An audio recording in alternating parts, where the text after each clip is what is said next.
My name is Ben Smedstad, and I'm here to talk about moving from mobile outsourcing to AAA and the risks of growth. As always, we're going to end up giving you a little bit of background of why you should even listen to anything I say, and why I might have some insight into this particular topic.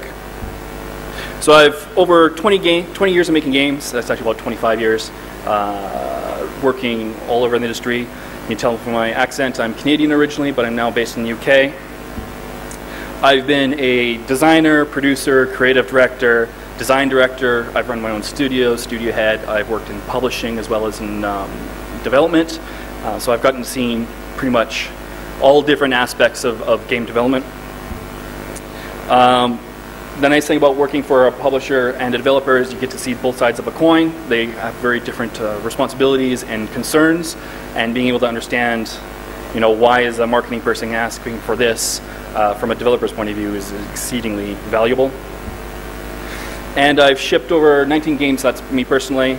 Consulted on probably another 30 or 40 on top of that, and all genres, all platforms. PC, console, mobile, AR, VR, pretty much anything you can imagine. So there's some of the games I've worked on. One of my first games was Baldur's Gate back in the mid-90s, late 90s. I was the designer on it and then producer. Then I moved over to Relic and worked on the Homeworld series. At that point I joined Activision down in California in the publishing end, as a producer and creative director on games like Soldier of Fortune, Call of Duty. I worked with id on Dooms and Quakes and all those types of games, Wolfensteins, the FPSs, as well as helped out for pitching and receiving pitchings at Activision, really understanding how that works. And most recently, I just finished writing a book, Fun Factory, The Insider's Guide in the Video Game Industry, which covers exactly how games get made, from concept to delivery, marketing, what are all the different pieces and things do. Basically, each chapter starts with a little anecdote, a funny story about something kooky that happened, and then we talk a little bit more detail. So if anyone's interested in the games industry, mobile, or anything else, there's a bunch of stuff in there. That's my contact info. Currently, and for the last about 10 years, I've been consulting. I work as a creative director, design director for hire. I've worked with people like Sega and EA, Dovetail, all the way down to like little small guys helping out, everything from content pitches, helping them put things together, to help our projects in trouble, can you just come in for a bit and help us sort it, to actually being on site long term with a AAA title. I spent like 2.5 years in Norway, in Oslo, working with a dev, being their basically creative director for hire. So I've got to see the inner workings of a lot of studios, all the major publishers, and I've seen a lot of things work and not work. And hopefully some of this learning I can get across to you today and help you avoid some of the mistakes and some of the more painful points about creating AAA stuff. And I don't just mean scale and size, but I also mean quality and execution. So it's not just, hey, if you're not planning to run a 200-man studio, this isn't for you. These things carry across no matter what you make to making basically high-quality things. So the path is uniquely yours. Every one of those stories will depend on who you are and what you're making. How you solve something, if it's Bob, George, and Ed making something, won't necessarily carry across directly to you because you're not Bob, George, and Ed. But some of these examples will be a good way for you to understand how, if you see yourself in a similar situation, it's like, oh yeah, that does apply to me. Maybe we can take a look at it. So this will be useful to you if you're a small outsourcing team. A mobile developer, if you're a large outsourcing team, you're looking to expand and or have multiple projects, especially there's a lot more things that happen then. And moving from 1 to 2 teams. And there's a lot of things that go on with that that is powerful and makes you provide and produce more, but also at the same time there's a level of overhead and risk that just instantly comes from that. So what are the aspects? Well, there's new scope when you go large to AAA and in quality or actual physical scope, but there's also new worries. The budget scope. So it's very different when you're spending 100K versus 100 million in a project. Like the amount of scrutiny and planning and things you have to prove and get right is just It's exponentially more important to get those things correct. You end up hiring masses of specialists. So I don't need necessarily 15 texture artists. I need a guy who's going to do weapons, and that's all he's going to do. I need someone who's going to do texturing, you know, things within a level. He specializes in buildings, and you get real specialist people. It's not just generalists anymore. When you get to AAA, the scale isn't just about mass. It's about executing exceedingly high quality on very, very specific things. You also end up adding a management layer, or multiple management layers, depending on the structure of your particular company. Sometimes this is true, sometimes it's not, but in general, you end up doing so. Coordinating the communication and dependencies on that amount of content, or that high level of content, a high level of quality, really starts becoming taxing. And if you don't want your best artists to be worrying about the schedule all day long, you want them making art, hire someone to deal with that schedule, or making sure that communication of how the pipeline is working or isn't working gets, you know, assimilated to all your different folks. Hire someone to make that happen. Otherwise, you end up spending so much overhead time that is going to be there, pulling directly from your pipeline of actually creating the game that you're trying to create. And the other thing about going AAA is you instantly become a small fish in a big pond. You are punching against some of the biggest people in the industry, and they've learned these lessons. They've already done this multiple times. They know about the management layer, and you just have to be aware of all that. So with the budget scope, the standard triangle, time, cost, and quality, being able to figure out how to best spend your money matters, and it matters so much more when you're dealing with higher quality things. The reason is, if you screw up a milestone and you run a month late, you're not burning through 80K, you're burning through $1 million. And that is not acceptable. And depending on where you are, that will kill you immediately. Because of that, the risk just plain goes up, and you have publishers and everyone else, or whoever's putting up the money. If it's yourself, it's a little different, but if it's someone else, the risk is just high, and you have to be very, very aware. And that extra pressure, that feel, it's a psychological impact as much as an actual practical impact.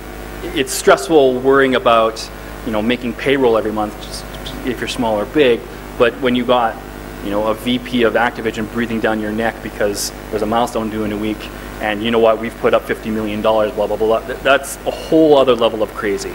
And it's interesting learning how to deal with that. Mistakes matter more, like I was saying before.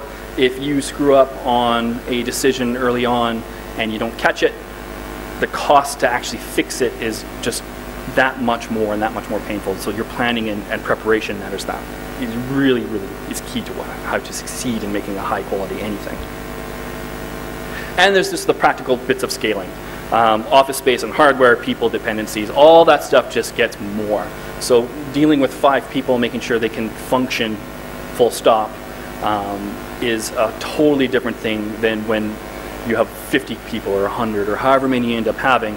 And again, if that's multiple teams or single teams, it doesn't really matter. It's just scaling up is amazingly more complex and painful, and there's a lot more moving parts than you really expect. And when you're small, you're not exposed to those moving parts as much, or they don't matter. When you get large, you can't avoid them, you can't hide.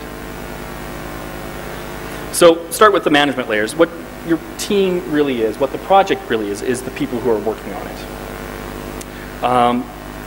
The job of the management layer is to enable your guys to be able to work.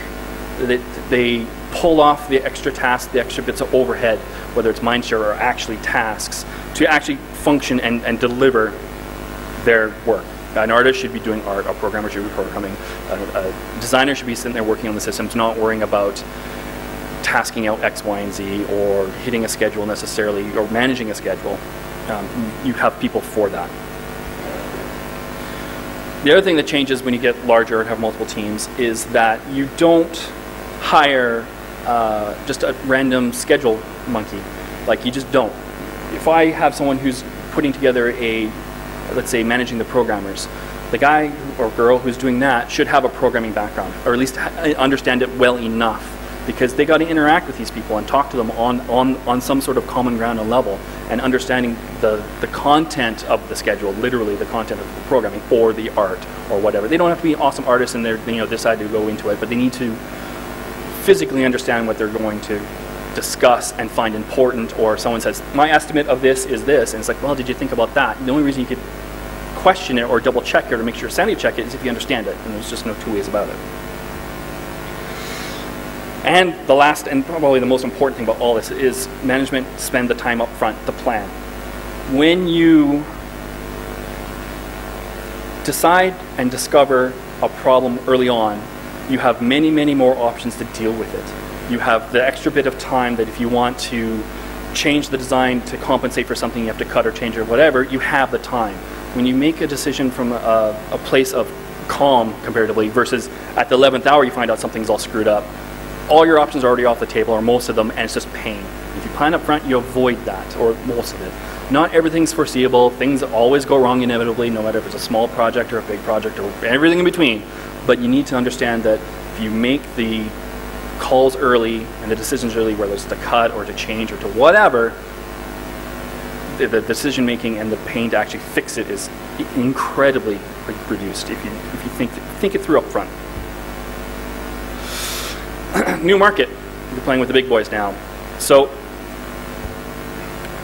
for every problem you have, you're competing with the entire rest of the AAA industry for that solution. And whether that's a person or a resource, it's coveted, right? When you're fighting for the AAA, like a good example is if I'm looking, let's say, for a creative director for a first-person shooter, there's probably 8 FPS games of AAA quality being made at any given time in the world. And so to be able to find my creative director, I probably have to try and get one from one of those existing games. And of course, they're being paid well, they're happy, all these other bits and pieces, or trying to grow someone else into that thing. So it's really limited resources to find some key people, and that's always a struggle. And now you're fighting against, pick a AAA studio that you're fighting against to get that. You're competing for mind share. So part of what happens when a AAA game gets made is there's only so much AAA games that can be made. There's a bandwidth restriction on, let's say, publishing. So I remember early on at Activision, one of the pitches that came to me, one of my first green lights I went through actually, was a game that would become Serious Sam in the future. But at the time, they were being pitched, they were small, and went through all the due diligence and took a look at the game, and is it fun, is it cool, and it hit all the check boxes, right? Get into a big boardroom filled with the VP of marketing, the president of Activision, all these people, and you're running through the game. Hey, should we move forward with this? And they looked through all this stuff, and they wrote up a P&L, a profit and loss, benchmarking where they think it's going to come in and how much money they're going to make from it. And it wouldn't make enough money. It would make money. It's a good game. Everyone agreed. Like, everything looked fantastic. The prototype we had running, everyone's skippy. But they went, no, we're going to red light this. We're not going to actually move forward in this. And I was shocked, right? First of all, it was one of my first green lights, and I thought everything was tickety-boo and happy. Not so much. My VP came to me afterwards, and because he saw me looking like failed horrible, and I felt miserable, and he's like, no, what you understand is Activision has enough bandwidth to make about 5 AAA games, and this is back in the early 2000s, full stop. And that means that we only have so much QA to spend time-wise and bandwidth they can do. There's only so much marketing to do and PR can do. And if we fill up the pipe with this game that's only okay, it's not worth it. We can't do it. So realize that you're competing for their mind share, not just their money, which again means you have to really stand up on top and not just be good, you have to be excellent. You're competing for staff. I touched on this briefly before. There's only so many, especially on the lead level areas of the different disciplines available in the industry at any given time. There's only the top 100 programmers. They're probably somewhere, right? And you're trying to get them, only top 100 artists or whatever. And that's why it's also really important to grow people from within your own teams and your own groups to become those people, because you can't rely on being able to steal or find or be lucky, a graduating class and there's a great bunch of geniuses coming out. Sometimes that's true, often it's not. So you kind of have to plan in as many ways possible to help plug this problem. And again, you're competing for projects. So let's say they want to make another Titanfall. and they're looking for a new developer, and you think you're awesome and he's great. Again, you're competing against all the big boys. You're competing against anyone who's ever made another FPS in the past, talking about people who've made other great games who kind of want to try into the genre for the first time. It's just very, very difficult to get in there. So, a common pitfalls for growing companies, what you're going to actually face. Key things are planning up front, not as you go. Communication becomes far, far more difficult. And I'm going to talk about a very specific thing about central resource solution, which is something that often happens when one company goes from one project to two, or from a smaller project to a much larger project. You have a lot of firepower. Make sure it's pointing in the right direction. So one of the things that I did is, quite recently, to describe what's going on here. So basically, when you start a new project, you don't understand the scope. You just don't. When you have your one-page summary of whatever you want to make, you don't understand all the pitfalls. You don't know what's really the tricky parts. And so, like, for instance, recently, there's a company in the UK called Dovetail Games. They make train sim, flight sim, all that stuff from Microsoft. And they want to do a new project.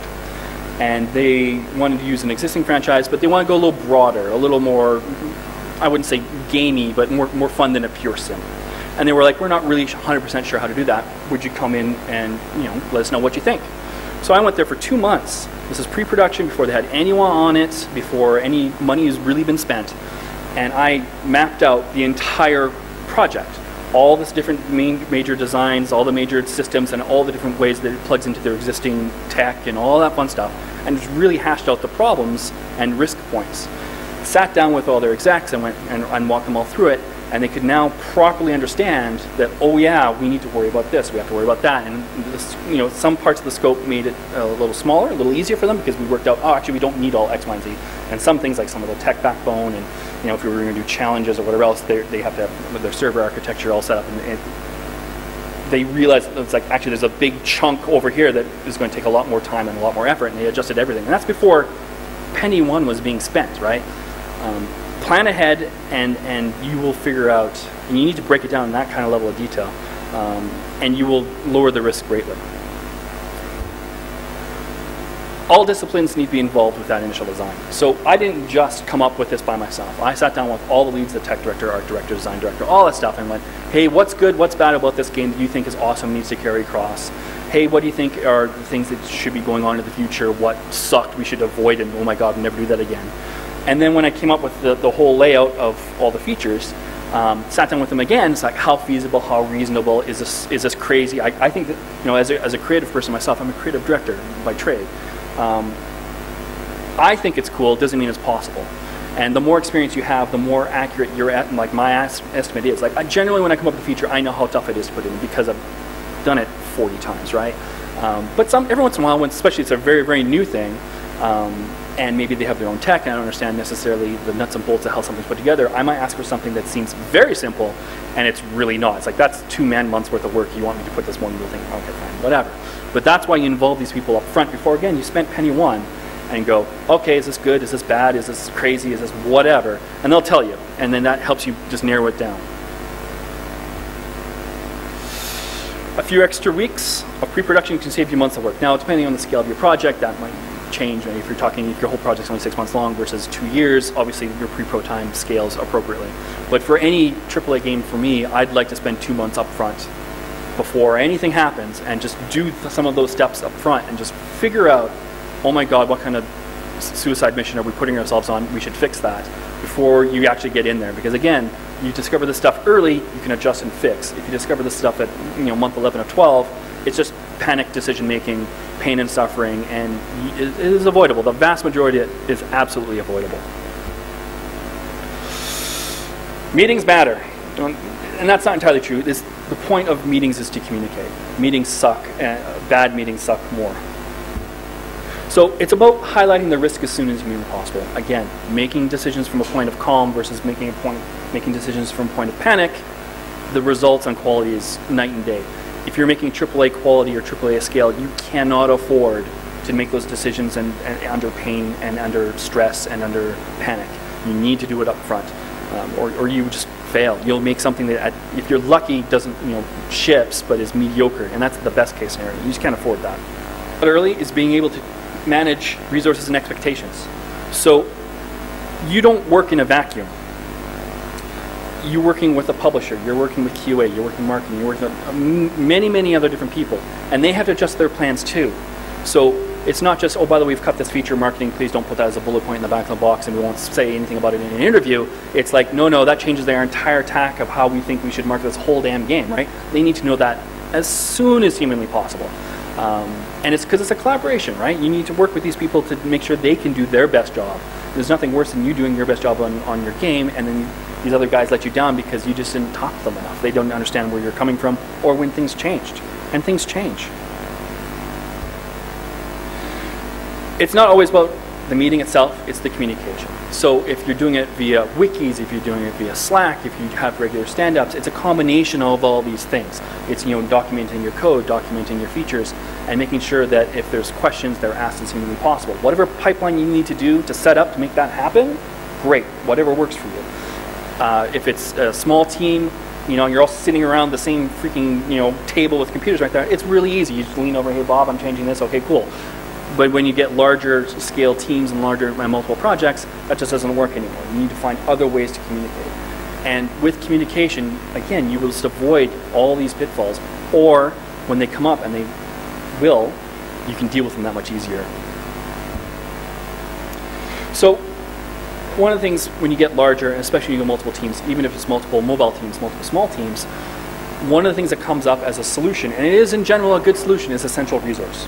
So a central resource is a part of a project being built that isn't assigned directly to the project itself. So it could be, I'll give you some examples to make it a little more straightforward. You guys might not know this, but early on at BioWare, we did a bunch of work for hire projects as well, just to keep the doors open just like everybody else. This is back in 1996, 1997. So they did things like TV shows. There was a show called Be Alert Bert and Be Aware Claire. It was a little cartoon, and it was teaching kids to look both ways before they cross the street and don't drink poison, whatever else they came up with, right? And we had an extra amount of animators because of that, and they helped keep the doors open, all that stuff. And animation was one of the first central resources that BioWare ever had. So they were animators that were not attached to any particular project and went to whatever project was needed. This is great for a lot of things, for tech, for tools, and a lot of things that necessarily you don't need on a project the entire time, right? When you're in pre-production, you need 1 or 2 artists, you don't need 30. So what do you do with those guys? Well, if they're in the central resource pool and you have multiple projects, they go into the project that they need. Now, the problem with that, the risk with that, is whenever you have multiple projects running, small or large, the one that gets the most attention is the one that's most on fire. And generally, the one that's most on fire is the one closest to ship. And if that project doesn't ship, everyone is screwed, right? So obviously the attention, and for good reason, should be focused on those people.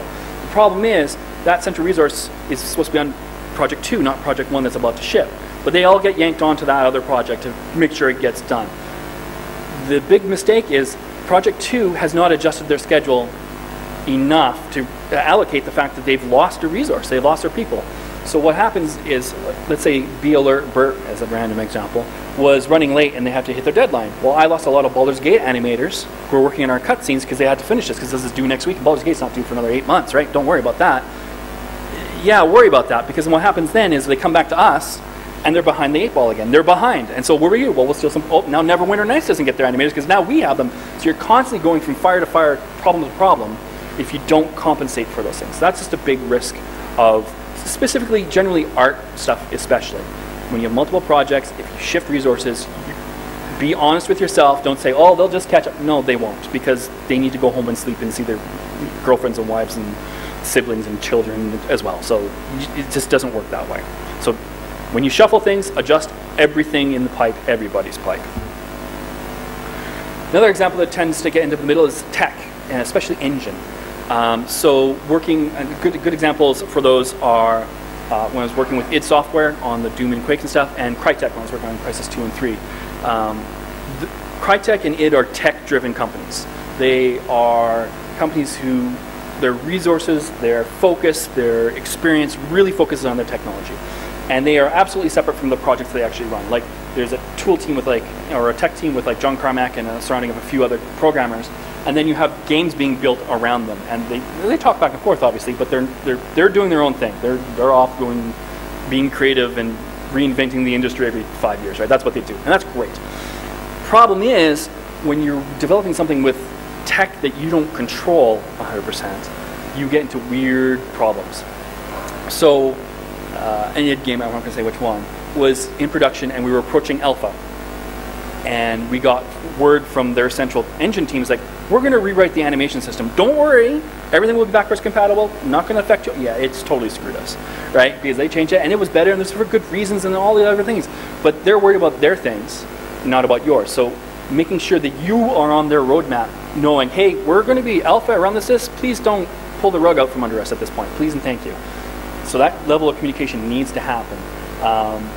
It's amazing how many times I've personally been screwed because tech has been changing under feet. Like working on Crysis, same thing, Crytek. It's a fantastic engine, does amazing things, but sometimes they would implement something that is cool or interesting that has no purpose necessarily in our particular game. And meanwhile, they could have been fixing something that we wanted or a feature we want. So you need to be on the roadmaps. You need good communication with your central resource, and make sure that you guys are talking back and forth so they can support you and you can support them, and nobody screws anybody else, basically. Again, third one, tools. Tools is another one that ends up being a central resource often, because when you first start a project, you have a bunch of people that require tools. You can't even start the game without these.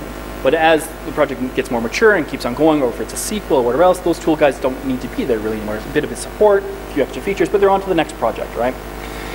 The problem is, especially on, the example I have here is the EA Origin. So on Crysis 2, we're using Origin. And there is a rich feature set of all sorts of wonderful things that are there. And some of the things that we wanted to do is to push player challenges and friend challenges and all this type of stuff. And of course, we were using their backbone for all sorts of bits and pieces of that. But they had their roadmap planned out for the next 18 months, and we weren't on it. So we're like, ugh. So trying to figure out how to get in there, compromise, beg and plead with them, please add X, Y, and Z. And they were very accommodating, it was wonderful, and we pulled it off, obviously. But again, it's that visibility, that conversation, that back and forth between a resource and yourself to make sure, one, they can stay on track, because that's important, you don't want to screw them either, but making sure that you can get the things done that you've promised 18 months ago, or however long, depends on the scale of your project. Why India is poised to make even great things, even more great things. So I just wanted this one slide here. This is as much for me and for other people, is just to help wrap my own head around it, is there's a huge talent pool. It is amazing to see how many young entrepreneurial gamers want to make games here. Like how many engineers are like, you know what, I just graduated, I'm going to start a game dev. Do you know how rare a new dev starts up in, like, let's say Canada, where I'm from originally? It's super rare. Yeah, I just ran into 2,500 people are doing it. That's ridiculous, right? And that's fantastic, because there's a rich talent pool. The more volume of that there is, even though only the top 5% are awesome, 5% of a large number is great for everybody. It means we're going to get higher quality things overall. And that's pretty unique to India, to be honest. There's a very small handful of places like that. Educational and government support, same thing. I mean, you guys take tech seriously, full stop. Right? There's a whole city set up geared towards it. You have government setups, your education's geared towards it. You know, we have to convince people in North America that maths are important. Like, here is a given. And that's fantastic. And that's a reason, well, why we're here. Infrastructure, same thing. You have great backbone, you have the tech background as far as businesses. You have people like Google and everyone showing up. They're not doing it because, you know, they're smiley happy. They're doing it because it makes money sense, the infrastructure's there, the people are here, and all the good reasons. And the cost advantage, and this is one thing I really want to get across to people outside of here, is you guys aren't cheaper. You guys get to do more. So I wouldn't hire a team of 100 people for less money. I'd hire 120 people and do more great things, right? And that's the advantage you guys bring, which is fantastic and super exciting. It means you get to compete, you get to punch well above your guys' weight, and people need to take advantage of that. That's I think, very important. Why AAA is not here, and brackets definitely yet. This is a short-term problem. Lack of AAA experience.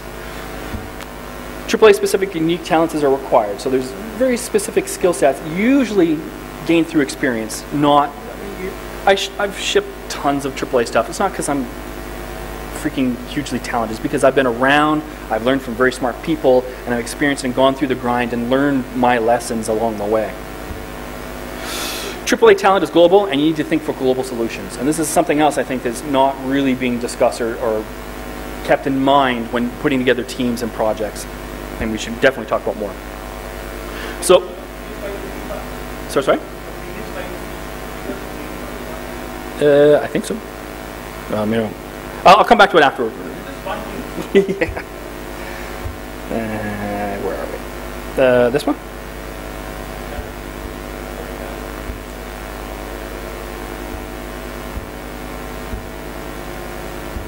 There you go.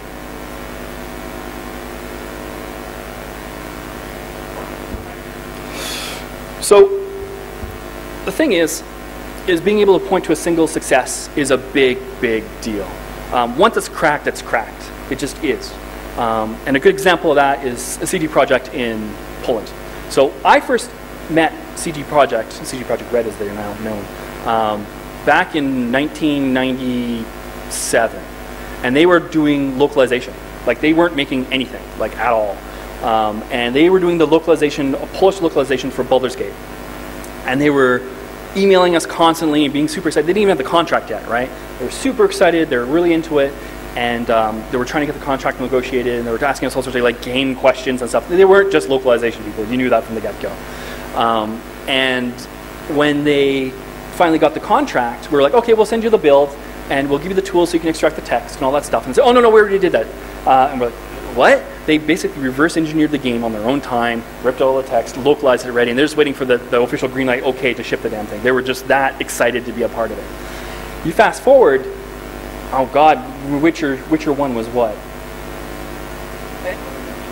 I was not surprised that they were the ones making it. They were super into RPGs, they were super turned on, super amazing, and that's when they started getting attention. And you fast forward a little further to Witcher 3, and they're world-renowned developers from Poland. Like, Poland? What? Absolutely. They gathered the folks they needed, they pulled some outside resources and some talent, but it's a Polish company doing amazing things, and you can point to them, and they've cracked it.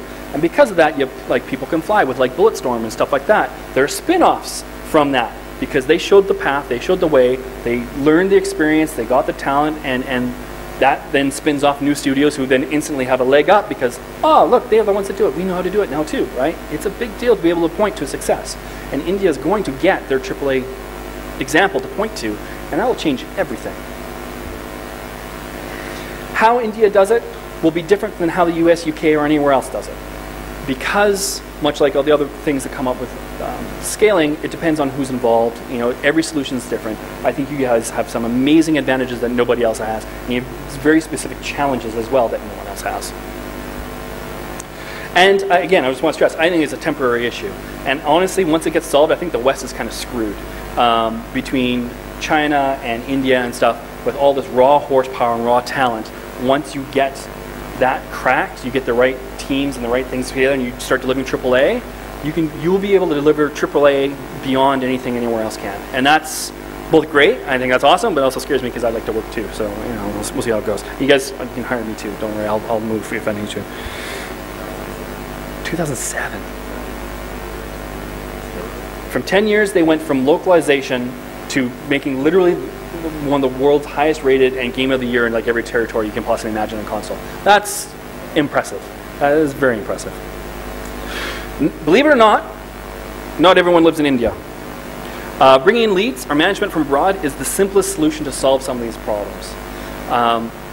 Like, I'm here doing this talk, right? I mean, like, we are out there. We want to help. We want to make great things. We think you guys can make great things. Costs are high for these people.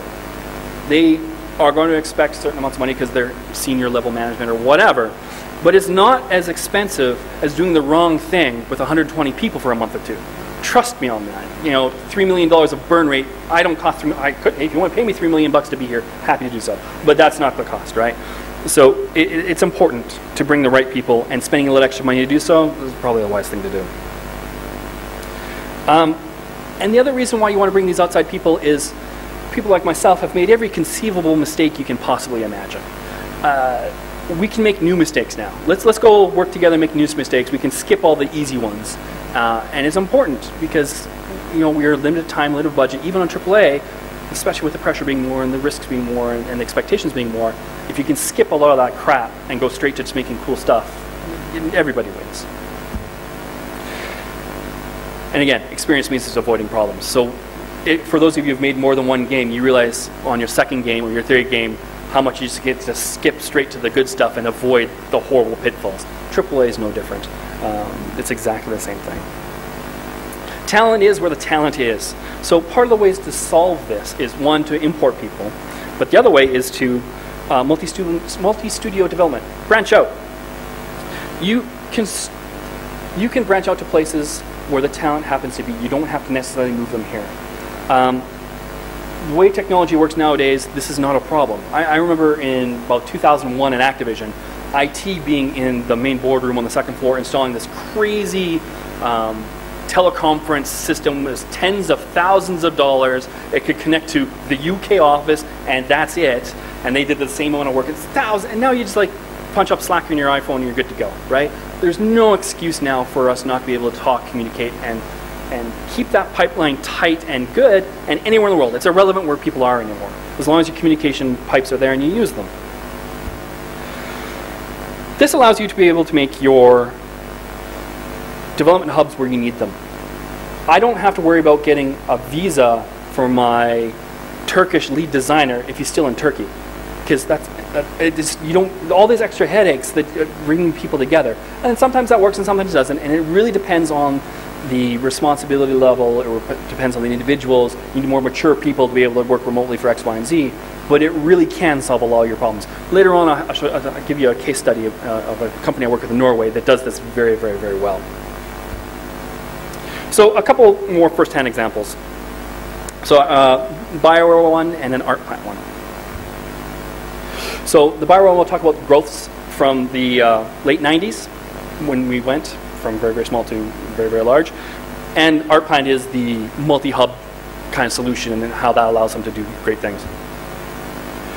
So this is a story specifically about going from small to large and from a single project to multi. I started at BioWare, I was employee number 6, and it didn't really exist yet. This was before Baldur's Gate was a thing, before we had the D&D license, before any of that stuff, right? And we were, we brought our own PCs in, we were a startup like anyone else, anywhere else, same story as everybody in this room, I'm sure. Above a sandwich shop in a really crappy office in the university area in Edmonton, Alberta. None of us had shipped anything ever before, ever. Not a single person had shipped something at all. It was everyone's first job in the game industry, and most of us the first time actually dealing with computers as a job. Like it was shocking, but that's how it was. So what happens when you start small like that is you don't have defined roles. I was the designer on Baldur's Gate at the beginning because there was no one else. So I was a systems designer, I was a gameplay designer, I was all these things. But you don't define it as that, you're just a designer. We had an artist. What did he do? Well, he did all the art in the game because there's a guy, right? What are you going to do? And that's fine when you're small because there's nothing to delegate. There's no real dependencies to worry about. You just kind of do your own thing and make sure you talk to each other once in a while and you're good to go. You're a generalist. The upside is that what you say goes. The drawback is, of course, everything's on your plate and it's all your fault. So, you know, it's a double-edged sword there. Being a genius in a team of 10 is very different than being a genius in a team of 120. They're often a small team, especially early on, revolve around a single personality. Someone who's there because he's a tech genius and he built the engine and everybody's there supporting that person, or someone's a design genius or a great artist or whatever. And that's cool. You can do that when you're small. When you're larger, there's other factors you have to bring in. Having people who, personality-wise, might have issues not being the genius anymore, don't have a place in a large team. Like, you just can't, right? You have to worry about the health and well-being of your team, of both the specific discipline as well as the whole team. The interaction is just too important. And so you tend to find a lot less quote-unquote geniuses in large teams. You have a lot more team players, a lot more people who focus on being great at what they do and not derailing or being, hey, I'm super special. It's just a requirement. And the big one is communication becomes much, much harder. Leaning over to Bob saying, hey, I'm changing this animation, it's pretty good when you got 5 guys. When you have to talk to Bob who might not even be in the same country anymore, or there's 45 Bobs on that team, I'm not going to go talk to every single Bob and remind them no, you need management, you need that communication. Big teams, communication and dependencies exponentially get more difficult. And it's just important, it just is. And I've seen serious pain caused because of just someone didn't send an email, or someone committed something to a build without telling the tech director that something's changing and everything falls over. And like I say, dependencies become much harder. There's so many more moving parts on a AAA scale game than on a smaller scale, whether it's mobile or PC or console, it doesn't matter. And that communication, without it, you're just screwed. So Art Plant is a really interesting place. So they're based in Oslo, Norway, and they've approached being able to punch up well above their weight in a different way that I hadn't experienced firsthand before. I've heard about it, but I actually got to work with them. I worked with them for 2.5 years, working on Block and Load and a couple other things. And what they do is they organize their company in a kind of decentralized way. So the head office is in Oslo, Norway, a beautiful, fantastic place. All their leads and most of the manager, except their tech director, are located in Oslo. So that's kind of the brain center. The CEO lives there and all that stuff. So that's kind of where the big part of the decision making, a lot of it comes from that, except for the tech director. And the reason that is because programming and much of the art is in Tver, Russia, which is about 300 kilometers northwest of Moscow. It's a town of like 500,000 people. There's 2 polytechnic universities there. There's so many great engineers. Like, you go get a coffee and I guarantee the guy who gave it to you has an engineering degree of some sort. Like, everyone's an engineer. Everyone's an engineer. And they're very, very, very, very good. So part of that's for costs, but part of it was also because in Norway, for all the great, wonderful things they don't have a large wealth of great programmers. They have some. They're also very, very, very expensive, but there's just not as many as we needed. So being able to open a separate office, and the people in Tver, Russia, they are Art Plant employees. This isn't some outsourcing thing. They've opened up a whole separate studio. They are Art Plant people. They own shares in the company, the whole 9 yards, and they can scale up and down and all that stuff, and allow a smaller company to all of a sudden act like a much, much bigger company. Communication is obviously very important, but it's also, you get that small studio feel still, because we go into the Norway office, there's 8 guys. And it feels like 8 guys, even though when we're tasking out things, there's like 35 guys or 40 guys or whatever it is. Other specific talents on that team live where they live. So this is a great example. On Block and Load, my lead designer was in Istanbul, Turkey. One of my designers was in Paris, and he ended up moving to Oslo. The production manager, the girl who did all the scheduling stuff, she's in Bristol, England. The programming team was in Russia. They were spread all over the place, but it kind of didn't matter if you have the communication up, if you keep all the different pieces go.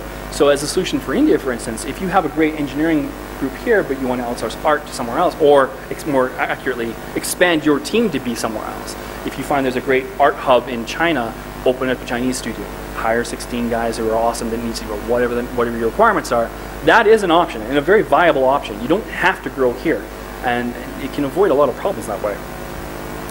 It also gives you a lot of flexibility, right? You can grow or shrink different parts of resources as required. And for a small studio, that's pretty important. You can't afford necessarily to keep an overhead of people who are just taking over and aren't contributing to a project at any given time. So the 2 big things I think are important to take away, besides communication and dependencies are important to work out early, not late, is that for India's solution is to bring in outside people who know which way is up on AAA, and there's a lot of people out there. And have decentralized development, have studios where the people are, where the talent are, Convincing someone to move to Hyderabad is not necessarily an easy thing. Well, you don't necessarily have to get their talent, to get their contribution to your project. Just keep that in mind. There's multiple ways. It's a big world. It's a global industry. We're all everywhere. We should be able to work together to get something done. And yeah, that is the summary, basically, nice and short. I want to keep it a little bit short because, like I said at the beginning, everyone's path is a little different. Your guys' requirements are a little bit different. Depending where you're coming from, your answers are going to be a little different. So I want to make sure there's a little bit of time if you have any specific questions about either transferring up from single team to multi, or from small to large, or anything about AAA, really, if you want to ask, please feel free. That's it. Okay, microphone. Going from mobile to AAA. Say that again, sorry? The title of your talk was going from mobile to AAA. So, risk of growing, yes. So, are there any examples of companies that have actually gone from making mobile apps to making AAA games? Got one sitting right here. Okay. Yes. So Artisan games. I was the CEO of a company in France called Kavojo. Kavojo was one of the largest publisher, developer of mobile free-to-play games. They had a game called Mutants, Genetic Gladiators, 30 million installs, $1 million a month in revenue, iOS, Android, PC, iOS, Android, and Facebook. So they started as a social game company, and then the core team and I there decided we wanted to make console games. So we left, formed a new studio called Artisan in Canada, and now we make console and PC premium games. The first game releases in July 2018. So Great. Thanks. Yeah, no problem. You are right. It doesn't happen that often. And it's not, I think, necessarily due to skill. I think it's kind of how mobile gaming became a thing. So you'll find that, however many years, 8 years ago or so, when mobile started becoming a big revenue generator, like actually important, you saw a lot of the big publishers and stuff all of a sudden get involved with mobile. So a lot of actually went the other direction. So a lot of people, instead of money being plowed into a sequel to a game you might know and love on a console or PC, that was instead into a mobile studio that was started up in London or wherever the hell it is to make mobile games. And that's why you see EA and Ubi and everyone else making mobile games. So a lot of it's the other direction, but it's not inconceivable to go back the other way. Like the skills, the passion, and the technical know-how isn't that much of a leap. It's, I think, more of an organization, more of a communication, and more pushing. Like the amount of work and effort to create a true AAA game takes a lot of passion and a lot of effort, like proper blood, sweat, and tears effort, because you really want to do it. And there's, you know, talking to the different folks around here, the passion's here. I mean, it is doable. Like it's just figuring out the path to get there and just to give it a shot and doing it. Right? Time. Yeah, meaning like a mobile game, you've got a maximum of what, 6 months, 9 months, 1 year? Yeah. Average AAA, 3 years? Yeah, if you start your schedule generally around 18 months for a AAA, and it really is 24 by the time you're done, especially with QA, or if you have closed betas and all that stuff that are happening, it tends to blow. But 24 months times however big your team is, you know, the whole scale of money is just night and day, right? You spend more in the first 2 weeks of a AAA product than you would on the entire mobile game development. So it's a scale difference, not a skill difference necessarily. And I'm curious and kind of excited to see who's going to try it first. Well, there's a lot of people trying, but actually succeed first. I know people are trying, but actually get it there. Because I really do think it'll open up a whole other window into not only the local scene, but internationally. Like when people start looking towards India, go, whoa, they made this big, awesome game that, you know, I've heard of and played on whatever platform it is. That's going to change everybody's life here, like full stop. Just what you have access to, the talent, the projects, the scale, the investment, all that stuff will all just start snowballing at a huge rate as soon as someone cracks that. And I think you guys are close. 2 questions for you. So 2 years back we heard about Ninja Theory, and they called themselves in the process it was independent AAA. Independently, yes. Yeah, so I want to know your views on it. And the second thing is, will it be a good start for a studio who just want to go or just want to go for a quick start for a AAA? So independent. Not exactly complete process, but extract of that process, the fundamental methods they've used for going AAA. So let me answer the first one quick, because that's easy comparatively. There are independent AAAs out there, but they're becoming fewer and far between. And most of the reasons because publishers buy them.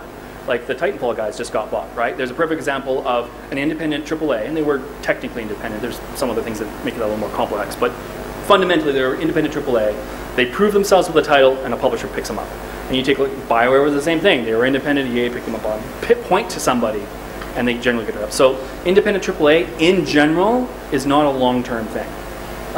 It's usually someone who started a little bit smaller, did something very, very well, and then get picked up and absorbed into a larger something. There are exceptions where people, want to stay independent, but they tend to be like CD projects who also do publishing and have their own separate businesses attached to it, or like Valve who did Steam and all that stuff. And they have more money than God. They don't care about anything anymore except doing exactly what they want to do, and more power to them. So can you repeat that second one again a little bit? Will it be a good start for a studio who just want to go to AAA or want to start for a AAA game? It's going independent AAA. So it's all about the access to the talent that you have. See, and things have changed, and it's so situational. It's very hard to answer that. Like, BioWare, when it first started, wanted to make the best RPG possible. We didn't think of terms of AAA, or we were hoping we made it just enough money so we could make another one, maybe, or keep the doors. Like it wasn't like a passion project like that. You don't think about such things. So, but that's forever ago, and it's a different universe now, right?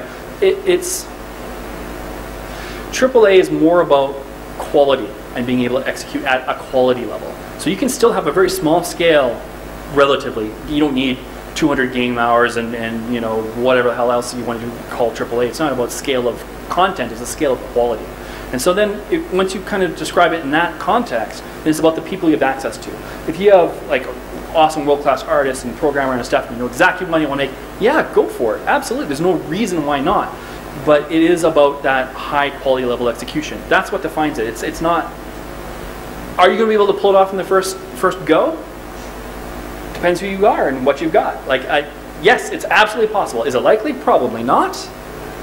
But I can't say, right? I really, really can't. And don't forget, there's a lot of people who strive for AAA, who deliver AA or single A, or how you want to define it, make tons of money, are very happy doing exactly what they're doing, right? AAA is a goalpost and something to aspire to quality-wise. And when you approach it that way, you just work your ass off, make the best thing humanly possible, and if you got the chops, you'll get there. And if not, hopefully you make something great that makes enough money so the next time you get a little closer. And that's how you got to approach it. Because if you just go, you know what? If this first game we're making doesn't sell 12 million units premium on console, then we fail. That's our whole goal. That's a silly way to approach making games, from my perspective, anyways. A long project timeline, say 2 years, like you said, or 18 months, then one of the dangers is that the artists and the programmers, they'll either lose focus or they'll turn entrepreneurial midway through the project and start pursuing side gigs or looking for jobs. So like in India, for example, no, but in India, for example, there are jokes that, like all sorts of jokes that Sundar Pichai's parents would search out whether an alternate employer will pay him more than Google will pay him for being the CEO of Google. So in India, there's a lot of social pressure on a lot of employee types to keep up with the Jones. So they'll have family members who will harass their child that why are you spending more than a year when you can now shift jobs and go much higher. So how would you deal with that, and what would you do about that? Well, would you share profits, or how would you do it? Because unless you have lots of money to throw, it's not an easy game. Depends, right? There's the snide reply I'd have is I wouldn't hire that person in the first place, which isn't always true, because sometimes they're great talent and that's why you bring them on. But there is a mindset to creating AAA. If I have a concept artist, as a random example, who is awesome and super passionate and wants to be there, they're good to be part of the team. Like, that's their passion, their excitement of what they're doing. And whether it's 2 weeks or 6 months or 18 months, your passion has to carry you through. Like, you cannot put together 100 of non-passionate people in a room and make a AAA game. It's never going to happen. It just isn't. Like those early years of BioWare, we were getting paid nothing. Like we could pay rent and eat barely, right? But we didn't care because we were making the game we wanted to make. Holy crap, we could make a D&D game? Awesome, and you're gonna pay us enough to live? Woohoo, right? It had nothing to do with money, had nothing to do. And if you don't have a critical mass of those kinds of people on your project, you're done. Like you were not gonna make a AAA game, you just aren't. You don't have a quote unquote, and this is kind of bad, but work for hire mentality when you're making the best game that you can possibly do, and in a perfect world, the best game of that genre in the industry, because that's your goal every time. So now that doesn't mean that after 18 months, if they're not happy because of some pick or reason, people become unhappy for a number of reasons, that you wouldn't do things to make sure they are happy, whether it's compensation or making sure that they're part of the right team or right levels of responsibility or whatever is making them unhappy. And people do go from teams to teams and projects to projects and stuff like that, absolutely. But fundamentally, if they come on going, well, I'm getting paid X amount and in 6 months I want to be X plus whatever, if not I'm going to the other company, why are you making games? Like, why are you making AAA games? Like, it's just, that's not the mentality. You can't. Because you work too hard, too long on these things to deliver something that's it's a chunk of you. You've spent 2 years of your life on this, right? You've spent millions and millions of dollars on this. And if that's not what you really want to do, go do anything else. Anything else. Please don't come to me looking for a job. That's insane. But I do hear you, and it is a risk at times. And some people aren't cut out to make AAA games, and that's totally cool. That's fine. We need those other games as well. But for AAA, there is a mindset. There really is a passion that needs to be behind it to actually execute. A few years back, at the NGDC, at this conference itself, there was a kind of roundtable, a closed-door roundtable, where the CEO of one of India's biggest gaming companies, he said that he gets these South Indian guys who want to go abroad after they have worked in the company for a certain amount of time. So it's like one guy told him that, listen, since you have not sent me abroad and it's unlikely that in the next 3 months I'll not, therefore I will leave your company since my family is pressuring me to do that.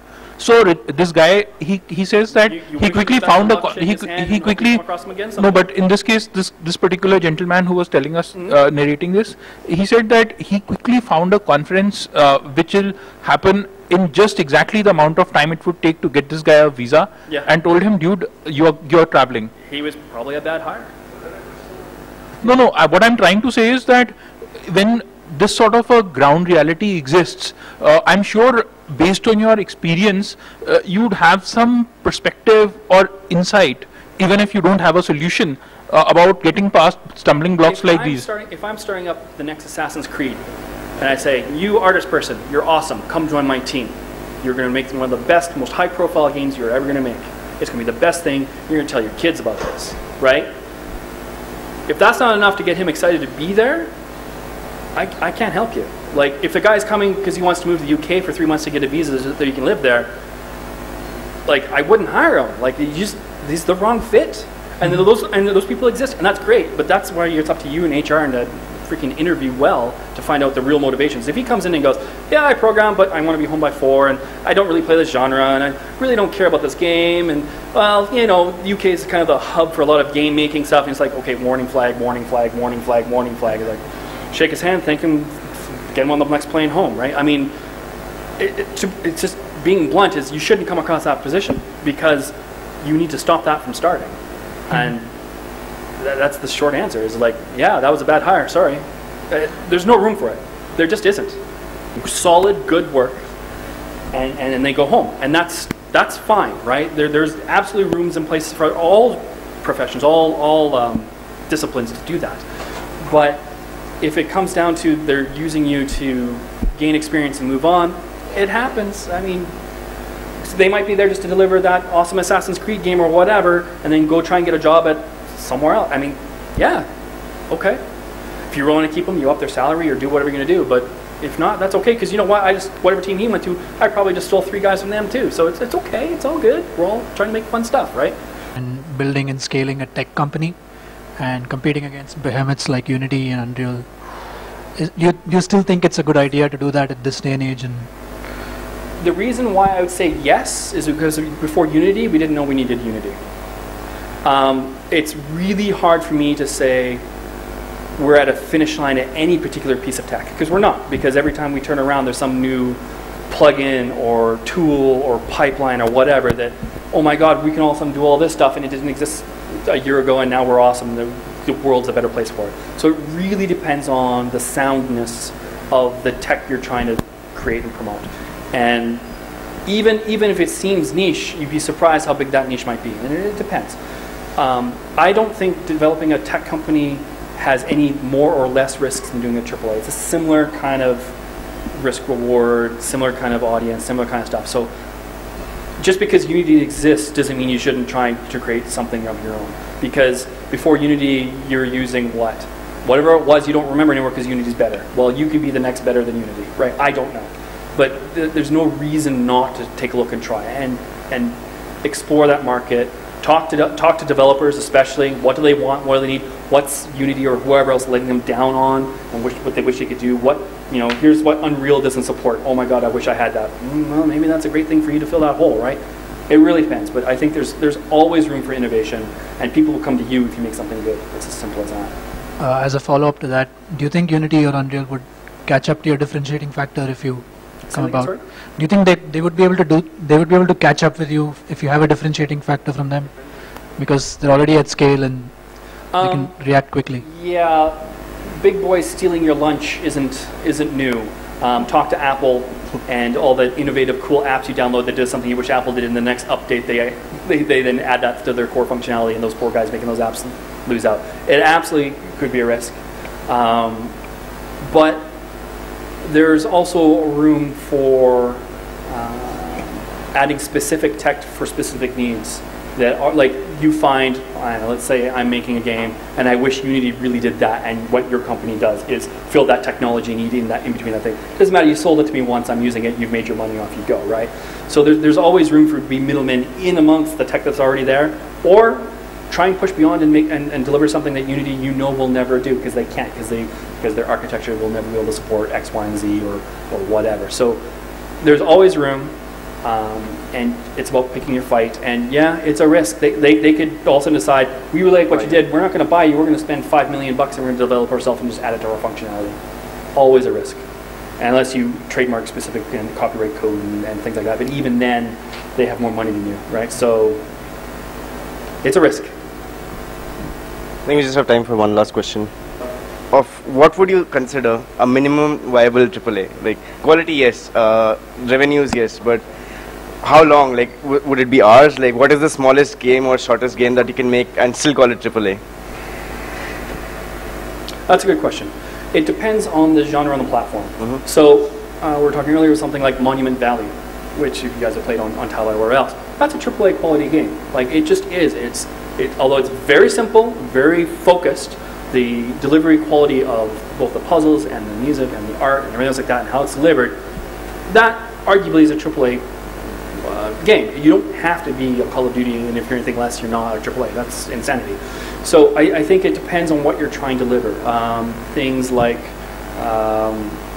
even something like Flow or something back in the day, where it gives a really beautiful, nice, wonderful, like super high quality experience.